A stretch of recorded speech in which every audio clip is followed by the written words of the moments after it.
Stay tuned for the Joan Quinn Profiles. Joan served the state of California as a member on the Arts Council and on the Film Commission. She was formerly on the Architectural Commission and fulfilled 2 terms on the Fine Arts Commission for the city of Beverly Hills.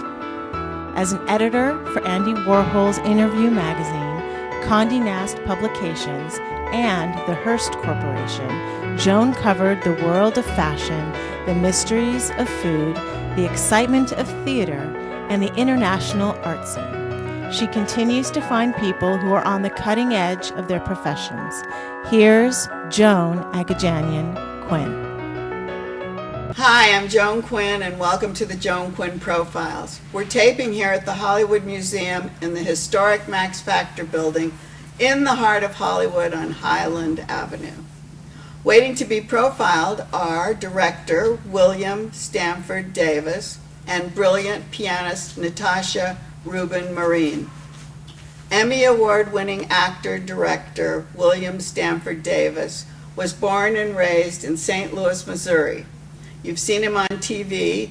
He's currently in Showtime's Ray Donovan, in lots of films, and I think where you seen him the most is on the stage, because that seems to be where your heart is. It's my heart, of course. Yeah. Why is that? You get do-overs, but you don't. You get a nightly do-over instead of, in film and TV, we can clean it up. Okay, we got take after take after take. Oh. So yeah, I love live theater.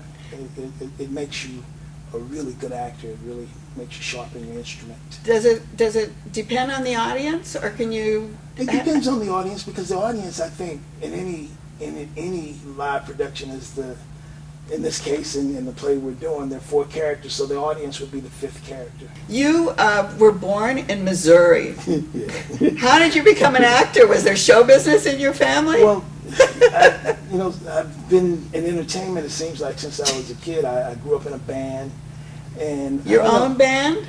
My own band. It was a band called the Paramounts. Well, it wasn't my band. We collectively was. But was it in St. Louis? It was in St. Louis. We started out in high school. We opened for every major act that came to St. Louis. Is that right? You mean people coming and going? Yeah. Everyone from B.B. King to the OJs, you name it. If they were R&B artists, we opened for them. Is that right? Yeah, and you were still in high school? Still in high school, and we carried on through college, and that's where I kind of got bitten by the radio bug in college, and I started working in radio there, and I ended up working at a country western radio station in Texas. You're a life member of the Actors Studio. How does that happen? I mean, I'm sure that's very prestigious, but how does it happen? It's an honor to be a lifetime member. You go. It's a 3-step process. You audition. They give you a call back. And you audition again, and they make a decision whether you become a member. Now, you've heard stories of people like Dustin Hoffman, who it was 8 times before he became a member. Oh, so they keep auditioning? Yeah, they keep auditioning, especially back in the days when Lee Strasberg was running, when it was his studio, of course. But, some people have gotten lucky and they've gotten in the studio because they had a great 5 minutes. We talk about them having a great 5 minutes, and there's some fantastic actors there. And then you take actors like Harvey Keitel, who's one of the presidents of the studio. It took him a few times to get in. And he's so good. And he's so amazing. Why is it like that then? Well, they're very strict. They're very strict about what it takes to become a member. And I'm so honored to be a member. It's as much a part of me as an actor as anything I've ever done on film or stage. Did you study with Strasberg? Unfortunately, no. My first teacher at the studio was Shelley Winters. Wow. And she was amazing. I remember telling my wife, "Oh my God, there's Shelley Winters. She's a legend, I know, and what a presence, right? Oh my God! I mean, up until the end, she was just such an amazing, formidable woman. Can you learn that? Can you learn to be like that?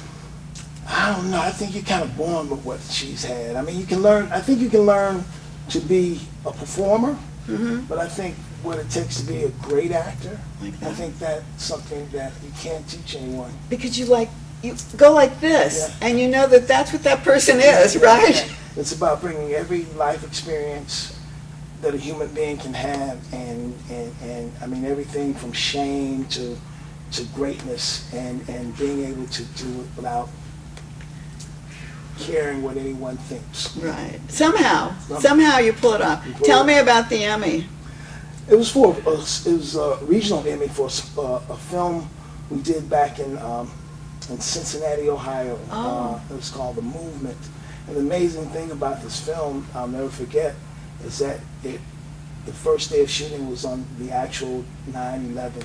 Oh, wow. And because the type of company it was, and they had flown all these performers into Ohio, they couldn't afford to not, But continue. you know what? Yeah. You needed some artistic Yes. release Yes. because it was so heavy that day. Right, it was very I remember I need to go to a museum, Yeah. or I need to listen to some music. Yes, everyone needed that. And so you worked that day. It was a great distraction. Now here's the crazy thing. The very first scene in the film, I hijack a bus. So you were the terrorist. Yeah. But it was a distraction, and I don't know, there's something about that time that it really bonded everybody in the crew, all the actors. Yeah. And it being an experience I'll never forget. But that's why the Emmy came. It was that collaboration. Yeah, I think so. What about your role in Ray Donovan? Potato Pie.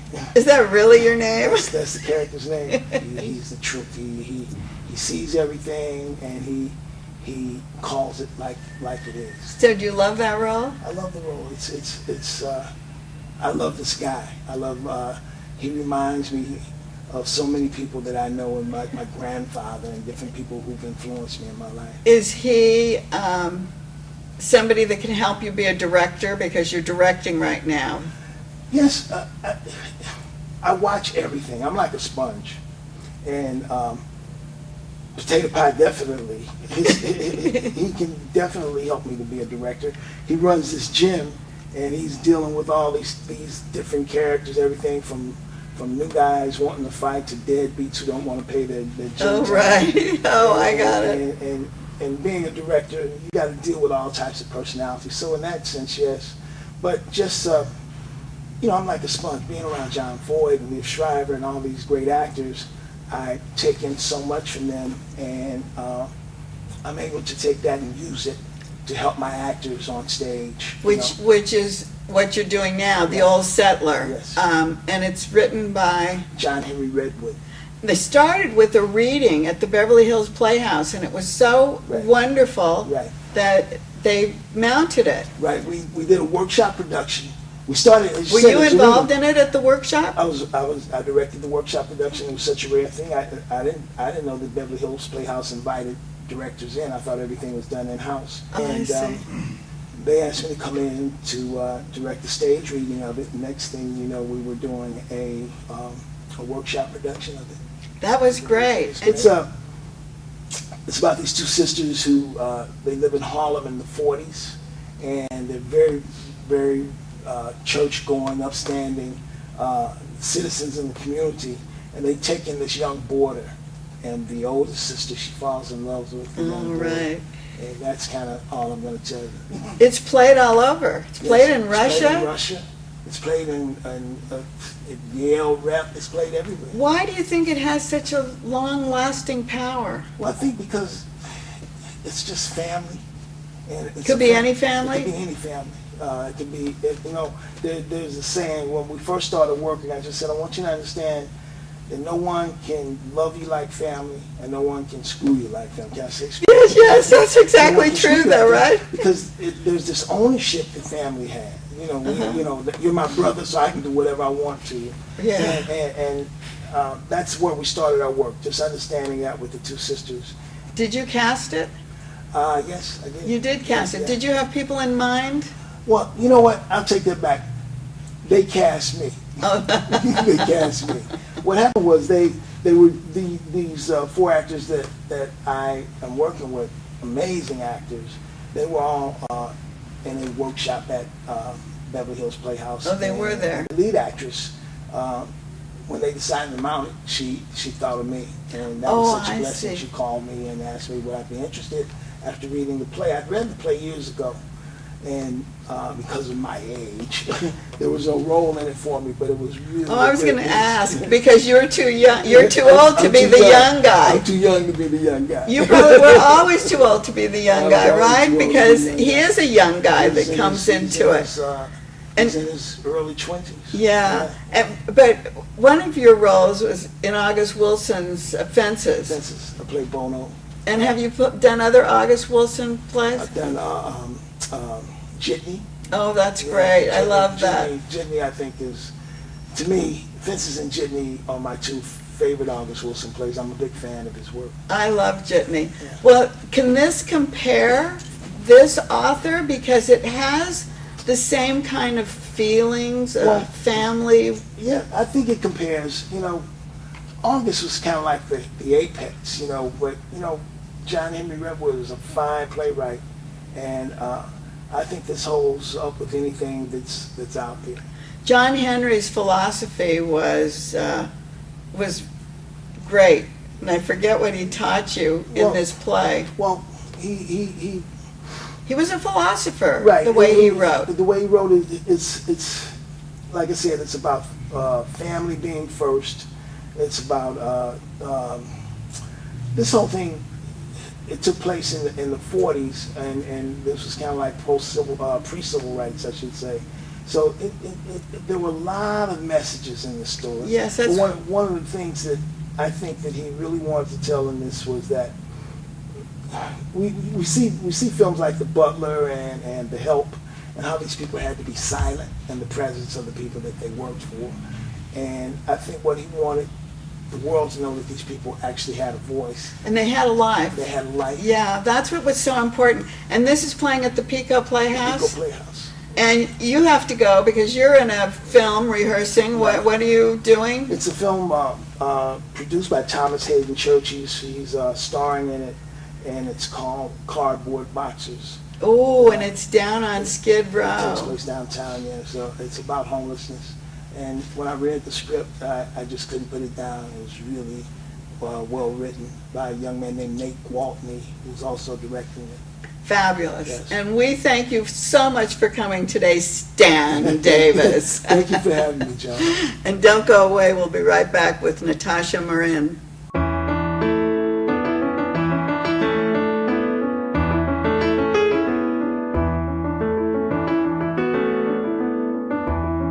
Hi, I'm Joan Quinn, and welcome back to the Joan Quinn Profiles. We're taping here at the Hollywood Museum in the historic Max Factor building. And waiting to be profiled is Russian-born pianist, classical pianist, Natasha Marin. She's been featured in TV, radio, and recordings, and she's performed throughout Europe and the United States in the most prestigious halls. And she's performed with her husband, Cheech Marin, who, with Natasha, helps raise money for worthy causes. She studied at UCLA with Antoinette Perry, Gloria Chang, and Robert Winter. And before that, she earned a Bachelor of Arts from the Rimsky-Korsakov Music College, and she graduated from the St. Petersburg State Conservatory. When did you start playing the piano? Well, you can see that it started pretty early. I think I was about 5.5. Wow. And how did you pick the piano? I didn't. Actually, it was similar story with many people in Russia, because they find the talent in kids early and then they try to put them through the professional system training. And so my parents started me on a violin, but I hated it. I really didn't connect with the instrument, and they had to switch me pretty quick, and since that I guess my practice went much better. Was it a musical family? Well, my parents love music. They're not professional musicians, but my dad loved opera and my mom attends concerts all the time, so it was a big part of the family pastime. But saying dance concerts, you're very tall. You could have modeled, you could have danced, you could have been a ballet, fabulous ballet schools, right? I know. Could you reach, were you tall enough to reach the keyboard? Yeah, they have to They had be a to- little bit higher. Yeah. But it's funny because my mom, I think she wanted 2 kids, and she thought that her son would be a pianist because she was in love with Van Cliburn. She was a huge fan, and then she thought she would have a daughter who would be a ballet dancer. Well, that's what I was And because she ended up with just 1 kid, I'm an only child, so she kind of, figured out I'll be a pianist looking like a dancer. I was going to say, you're looking like or dancing like a dancer, Yeah. yeah. What city was that? St. Petersburg. Oh, it was. Yeah. So you had all of that classical upbringing. Did the piano playing take over your life? Did you have a childhood? As a matter of fact, yes, I had, because my parents were very clear that it has to be a balanced education. Oh, and, they were. Yeah, so I never felt like I was deprived. I think it was easy enough for me from the beginning that, I learned whatever I had to learn. I mean, I had to practice a lot. I mean, at some point it was like, 3, 4, then 5, 6 hours a day. When you're in college, you practice up to 7 hours a day sometimes. Were your kids, the kids that you played with, doing the same thing? Or did you play with other kids? Maybe you didn't have time to do that. You know what, surprisingly, I don't know how it all worked out, but it was very balanced routine because I was accepted to the School for Gifted Children, and those are special schools that train pretty much future musicians. So we had a specialized program. We had all the academic subjects, but we had a strong emphasis on the music subjects as a part of the curriculum. And we had, piano classes and chamber classes and all that stuff. And then did they let you go out and play? And then I spent pretty much every weekend in our country house near St. Petersburg, and I always had a bunch of girlfriends who stayed with us. So yeah, I was a very happy kid. Okay, so it was even. You weren't It was. you weren't chained to the piano. No, I'm not like Lang Lang. Trust me, I'm very grateful to my parents. But it sounds like you're chained to the piano. Yeah. Your work is so beautiful. Thank you. And the recordings you've made have been so great. Thank you. When did you come to the United States? In '95. And how and why? Well, my family moved, and it was kind of gradual transition because I went back to Russia to study there. So I finished my degrees there, and then I feel very fortunate that I had that experience because I have actually a master's degree from Russia, and then I have another one from UCLA, so I was able to compare the systems of education. And were you speaking English? Yes. So the UCLA was easy for you to do? Oh yeah, because I started, I mean at that point when I was growing up, it was already, people saw what's coming, and so every kid started studying English since kindergarten. You are an award-winning piano duo, it says. What does that mean? Piano duo is when you have 2 pianists playing. Most of the time it's for 2 pianos. Sometimes you play 4 hands. But On one piano? Well, you can do either 4 hands on one piano. You can even have 6 hands on one piano. Oh, you can? Yes, that's what's coming up. So what do you play piano duo, and who do you play with? Well, in fact, I have a concert coming up. It's our new collaborative project called Piano Extravaganza, and we're doing this concert which features 4 hands and 6 hands works. And so if you're interested how it works out... Yes, how does it work? So you have your piano, she has Yeah. her piano, 2 pianos on Yeah, stage? these are first part of the program. And then does he play with you or her? Yeah, we rotate. That's why it's called Piano Extravaganza. That's an unusual concert. So, You rotate? Yeah, so we have me playing with Maria, then Maria playing with Dmitri, Dmitri playing with me, and then at the end we're playing pieces by Rachmaninoff that were original compositions written for 6 hands, and we all play at one piano, so you have to be very careful how you share the keyboard and don't Yes. kill your neighbors. Like this. Do you have an orchestra too? Well, that particular program is just for the piano, but I've done stuff with orchestra. You have, yes, I've seen that. But this is just piano. This is just Do you piano. get up and run around? It's going to be fun. I mean, if you've never seen something like that, coming up, it's November 9th. And who do you collaborate with? You've collaborated with singers and other musicians in what Yeah. kind of situations? I love collaborative work because I'm very social. So it's always more fun whether you're doing concerts abroad or in the U.S. or elsewhere.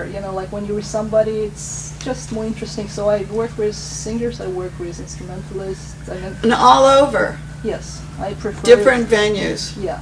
So I pretty much, and I also have my own production company, so I produce some of the concerts and events, which helps me control the schedule because I have to coordinate it with my husband's very busy schedule. Your husband has a very busy schedule. Yes. Is he an actor? Yes. He's an actor. We know he's an actor. Cheech Marin. Marin, But the one thing that you and Cheech do, and you mentioned Northridge where you're having a concert, you do a lot of fundraising for them. Yes, it's actually worked out beautifully because, as you probably know by now, he's been a singer all his life, and then he was working with Tommy Chong for a long time. But he never done his own like stand-up routine or anything, and because he works with a lot of charities doing whether golf events or art events. And charities, they need people with whatever talent they can use, and so since we end up attending a lot of charities, we figured out we can have some programs that will work for those kind of situations, and so we put together our cabaret show, which features a lot of standards and repertoire that he knows well. You play and he sings? He sings, yeah. Do you sing too? No, I really don't. But it works great because it's really nice kind of entertaining program, and it works great for the charity events. You have all this going on, producing, playing, going everywhere, and you have a line of jewelry that you've designed because you love fashion too. That's true. Tell us about the jewelry, Yeah. because I think you worked with Yolanda Gonzalez, who's a fabulous artist. Yeah, Yolanda, this year was kind of a new types of collaboration for me, and it's been really great because I've known Yolanda for several years. In fact, we commissioned my portrait Oh, right. from her. That's how we met, and since that we stayed in touch. I just love her personality, and so when I saw her ceramics, I was like, wow, that's so great, and it's just kind of rolled into talking about general stuff, and then at the end of the conversation we figured out that we could actually do some collaborative stuff, and that's what we started doing. But is the jewelry ceramic? Jewelry is two different things. I had one piece that you might have seen that she's done for me with a jeweler, and it's a very special thing that's pretty much just unique and custom made. And then I have the other line. Will you design in that one of a kind? Yeah, because it's like a corazon, but it's instead of flames, it has piano keys. Yes, that's what I mean, and it's all related to your work. Yes, the whole jewelry line, and so that's just one piece specifically with Yolanda, but I have the whole line called High Notes Collection. What is that? And that one is music-inspired jewelries that I design, and I have a jeweler who makes it in Los Angeles. It's all handmade, custom, and it's all music-related, so it's based on music notes, so, it's leather, like 5 lines kind of staff. I don't have it on me, but... Do you wear those when you perform? Do you wear them? I haven't worn it when I perform because it's a little bit more casual. It's kind of like, great for every day, and, I've been just kind of thinking of how to bring my music inspirations into visual form because I'm very visual. And that's why I love, anything fashion related or jewelry. What do you wear when you perform? How do you decide what to wear? How do you choose it? Where does it come from?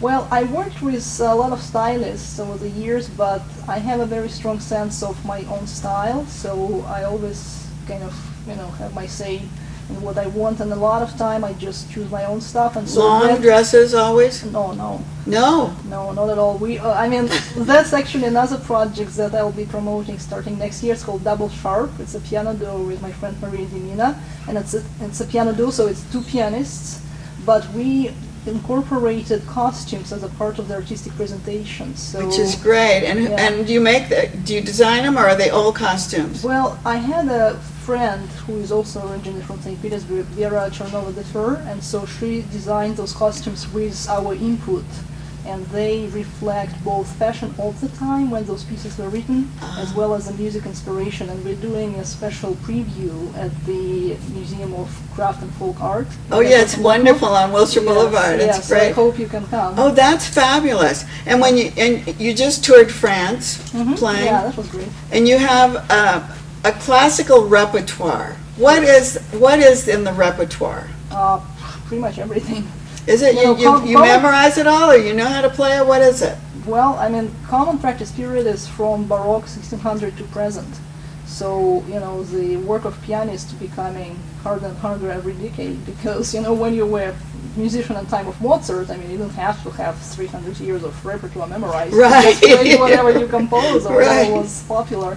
So that's why I usually kind of, come up with a program or collaborations that I want to concentrate on. And then we work on that particular program, and then you switch to something else. Then you spend time practicing and rehearsing before you do that? Yep. And do you still practice at home during the day? Oh, of course, I have to. And how do you decide when? Because you're traveling so much.